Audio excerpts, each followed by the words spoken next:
nitwigera tunanigwa kiretse iyo twigirisha. Bakunzi ba Hitop TV reka kwanza ndabaramutse uno musi udasanzwe no musi mwiza cyane umusi w'amateka tupige story Landry anje tupige story basi kamusitaka aho ya asikiliza Landry sasa niko siku niko siku ine 4 jours sikuoni papa uno musi rero mfise ikiganiro kidasanzwe mfise ikiganiro nza kubanza gusengera kugira gisho kugenda neza cyane gose nkuko muzi ko twamadusenga duco gushira Imana imbere no musi niko tubikora niko Landry promoter mfise imyaka ndayibagiye ariko navuze tariki 29 z'ukwa gatatu umwaka w'igihumbi 1997 ndumusilibateur ndumesha makuru muri Hitop TV mwoya nkaba CEO wa Hitop TV. Nitwa Dusabe Ali amazina abavyeyi bampaye hama Alvin Gucci aka Janjalao aka Sharpshooter aka The Morning Star na mazina ya kazi nkaba ndumujournaliste wa Hitop TV tutigera tunanigwa kiretse yo twigirishije imyaka yanje rero endo muri 1994 ngo ndashaje célibataire ubaho ngora. Okay, nitwa Irakoze Yves Bari niyo mazina abavyeyi bampaye nkaba ndumucélibataire nkaba mfise imyaka 1998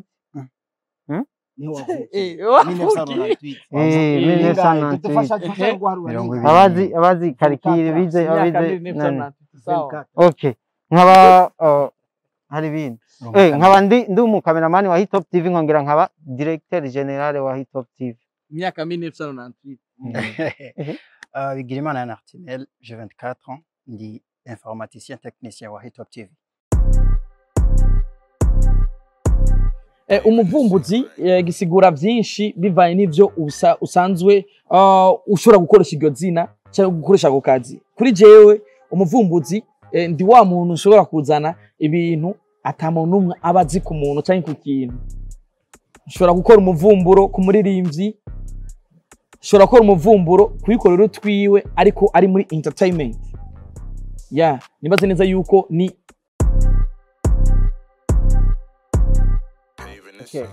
ide yo kuvumbura ukungene yaje ndibuka twari tukiri muri kijya kinyamakuru twatanguriyemo twaragize iryo zina niryo ryatugoye gutora ariko twararavye ukungene twobishira mu kirundi twe mu gifaransa twavuga ko tugize surprise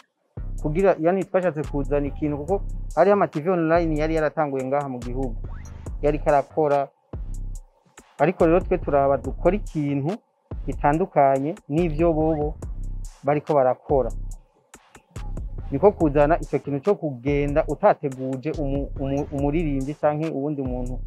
ari muri entertainment turaraba kucita izina ry'igifaransa kandi turabarundi tubona icoboneka neza nani niho twaja hamwe turiyumvira bamwe barazana amazina barazana ngo kugwako ngo kugira iki ibintu byinshi ngo giturumbuka kumva ntibisona gucakira bo haraza rero uvuga iryo jambo kuvumbura twese turagiyumvira turagiga kandi bwa ko yari wewe icambere YouTube iratwinjiriza icakabiri turinjiza biciye ku izina Jean Fils Landry promoter nkinjiza kanoti bivanye nuko namamariza ibikorwa bitandukanye by'abandi bantu ibidandazwa canke ibindi bikorwa by'umuntu kanaka akabipromotinga akavyamamaza biciye ku izina rya Landry promoter bigakunda cyangwa akabicisha ku kinyamakuru Hitop TV akanoti kakaza canke tugakoresha ico bita AdSense ya Google igazi gaduha amafaranga.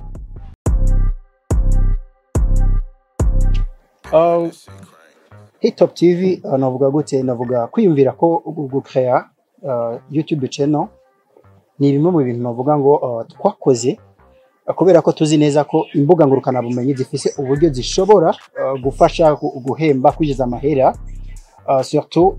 mu bagene muri Afrika tuba abenshi turi jobless atakazi dufise ugatireka tugire idea yo kuraba ukuntu ducrea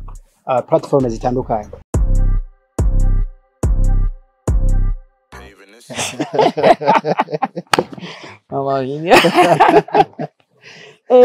ubuzima canke mu kazi turabona ama challenge menshi turabona n'ibisanga byinshi cyane ariko ndafite ikiganiro kimwe nahuyemwe n'ibisanga aho nakubiswe ikofi bana nakubiswe ikofi ridasanzwe na Obelix bivanye nuko Oben umuririmbyi w'umurundi bivanye nuko question zanje ibibazo vyanje zagiye kubita ama contre ico kiganiro carabimwe ibiyasho byinshi nibisanga kubera ko habaye kutumvikana no kudahuza bivaye n'ivyo nako ndamubaza n'inyishu ari karama numva kumenya inyishu ari karama sizo nanje mvije ko ndamubaza nivyo nkaca nifuza yuko nyishura nkuko je ndavyifuza bana cyo ibiyasho nyene turagira no kuri etape arankubita ikofe mu numva ibizunguzungu neza bona saa 8 ndibuka neza yuko ico gihe nyene kamera ya Waka Light TV gema ko twakoramwo yacigira ikibazo kuva ico gihe nace nta wakoresha telefone benshi nibazi ko byavugocha telefone idea telefone nace ndayikura ico gihe bari ndabeshi turi unaye mu rupango boxing nyagabiga ya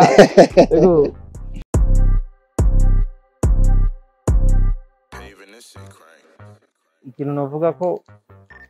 nani YouTube ngira nawe murayizi murayimenyereye ni ikintu kinziza ku munsi haba mu buryo haba muri visibility byose byinjira ku munsi uko bukeye urabona inyungu y'ikintu washize kwezi novuga yuko twarahombye agafaranga turahomba visibility kuko iyo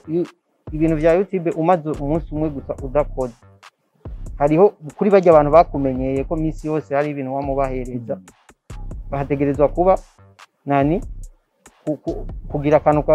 kamanutse gato niyo mpamvu novuga twamaze umenga indwi zibi tudakora novuga ko twahombye ibintu byinshi cyane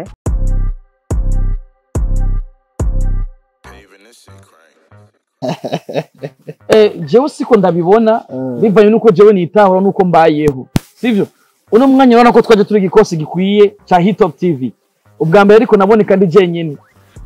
cyakibura ndero wa muvwayo nayo amazina menshi banyita uboneze yuko yavyaye ibindi bintu kanaka yaravyaye Gucci ivya Artime Sharpshooter ivya n'abandi tutashoboye kuzana ngaha